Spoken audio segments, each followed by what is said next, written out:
आखिर क्यों कहते थे अर्जुन को संसार का सर्वश्रेष्ठ धनुर्धर। दोस्तों स्वागत करता हूं आपके अपने चैनल में। दोस्तों क्या कारण था कि अर्जुन को संसार का सर्वश्रेष्ठ धनुर्धर माना जाता था? क्या उस समय पितामह भीष्म नहीं थे, कृपाचार्य नहीं थे, द्रोणाचार्य नहीं थे, या स्वयं महारथी कर्ण नहीं थे जिनकी धनुष की एक टंकार मात्र से धरती 6 इंच पीछे खिसक जाया करती थी? क्या कारण था? तो दोस्तों एक कहानी सुनाता हूँ। अर्जुन जब छोटे थे तब वो जंगल में लकड़ियां काटने गए, मतलब लकड़ियां काटते हुए आ रहे थे और अपने आश्रम को लौट रहे थे। तब रास्ते में एक कुत्ता उनके ऊपर बहुत तेज तेज भौंकता है, बहुत तेज, और अपने धनुष से बाण निकाल कर चलाने वाले होते हैं कि इतने में झाड़ियों से लगातार बाणों की वर्षा होती है और उस कुत्ते के मुंह में सारे बाण घुस जाते हैं। पर आश्चर्य तो इस बात का था कि उस कुत्ते के मुंह से खून का कतरा तक नहीं बहा। तो इतने में अर्जुन दौड़ते हुए जाते हैं और अपने गुरुदेव को बोलते हैं कि गुरुदेव गुरुदेव, ऐसा हुआ कि आज एक कुत्ता मेरे ऊपर भौंकने लगा और मैं उसके ऊपर बाण चलाऊं उससे पहले झाड़ियों से बाणों की वर्षा हुई और उस कुत्ते के मुंह में घुस गए। पर आश्चर्य की बात तो यह है कि उस कुत्ते के मुंह से रक्त की बूंद तक नहीं आई। पर गुरुदेव विश्वास नहीं कर रहे थे। तब अर्जुन उनको उस कुत्ते के पास ले जाए उससे पहले वो कुत्ता खुद आ गया। तो वो वास्तव में आश्चर्यचकित रह गए और वो सोचने लगे कि ऐसा कौन महारथी है जिसने इस कुत्ते के मुंह में इतने बाण लगाए, उसके बावजूद भी एक खून की बूंद तक नहीं बही।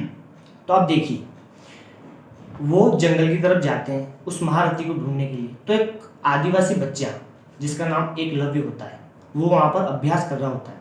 तो उससे जाकर यही सवाल पूछते हैं, क्या ये बाण तुमने चलाए हैं?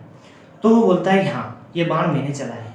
पर वो उनसे ये सवाल पूछते हैं कि तुमने ये विद्या कहाँ से सीखी कि इतने बाण लगने के बावजूद उस कुत्ते के मुंह से खून तक नहीं बहा? तो वो बोलता है गुरुदेव आपसे।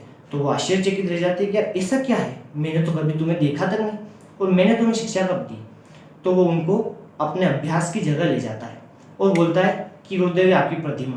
तो अब उनके मन में कपट जाग गया और बोलते हैं कि चलो तुम मुझे गुरु मानते हो और मेरी प्रतिमा के सामने अभ्यास करते हो तो मुझे गुरु दक्षिणा दो। तो उन्होंने कहा, और एकलव्य बोलता है आप मेरी जान भी मांगोगे तो मैं हथेली पे लाके आपके धर दूंगा।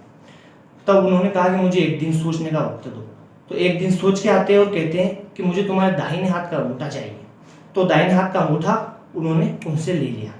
पर अब अर्जुन के दिमाग में एक चीज घर कर गई थी कि वो बंदा 2 बाण से एक लक्ष्य को कैसे भेज सकता है। वो बात उसके दिमाग में इतनी ज्यादा घर कर गई कि उसने 3 दिन और 3 रात तक अन्न और जल त्याग दिया और प्रैक्टिस पे प्रैक्टिस करता रहा। पर आप देखिए, तीसरे दिन की रात को उसने 2 बाण से एक लक्ष्य को भेज दिया। और ये दृश्य देख रहे थे उसके गुरुदेव और उससे बोलते हैं कि अर्जुन, तुम संसार के सर्वश्रेष्ठ धनुर्धरों में से एक हो। मगर उन्होंने फिर एक बात कही कि इसलिए नहीं कि तुमने 2 बाण से एक लक्ष्य को भेदा, बल्कि इसलिए कि तुम्हारे मन में जो धनुर्विद्या के प्रति जो प्रेम और निष्पाप भावना है, ऐसी मैंने मेरी पूरी जिंदगी में नहीं देखी। द्रोणाचार्य कहते हैं कि you are a very very talented student in my whole life. अब इस बात का यकीन स्वयं महारथी कर्ण भी नहीं करता था कि अर्जुन संसार का सर्वश्रेष्ठ धनुर्धर क्यों है। मगर इस बात का फैसला तो महाभारत के युद्ध में हुआ, जब अर्जुन और कर्ण का सामना हुआ। जब कर्ण उसकी तरफ बाण चलाता तो उसकी धनुष की प्रत्यंचा टूट जाती। मगर आप सोचो कि वापस जब वो बाण चलाने के लिए धनुष तानता, इससे पहले अर्जुन प्रत्यंचा बांध के बाण चला देता था। तो कर्ण ने वहां देखा कि वास्तव में इस बंदे को संसार का सर्वश्रेष्ठ धनुर्धर होने का खिताब सही मिला है, क्योंकि ये बंदा जब मैं बाण चलाऊं उससे पहले अपनी प्रत्यंचा बांध के बाण चला देता था। किसी ने ठीक ही कहा है कि इंसान अगर सर और कमर बांध ले और किसी चीज के पीछे पड़ जाए तो दुनिया की बड़ी से बड़ी चीज उसके कदमों में झुक जाया करती है। क्या खूब कहा है किसी ने कि 100 जगह 1-1 फीट गड्ढा खोदने से पानी नहीं निकलता, लेकिन एक जगह 100 फीट गड्ढा खोदने से पानी जरूर निकलता है। दोस्तों इसी तरह के फैक्ट और कहानियों को सुनने के लिए हमारे चैनल को लाइक करें, शेयर करें और सब्सक्राइब करना ना भूलें। मैं मिलूंगा आपसे अगले वीडियो में। तब तक के लिए लाइक शेयर सब्सक्राइब।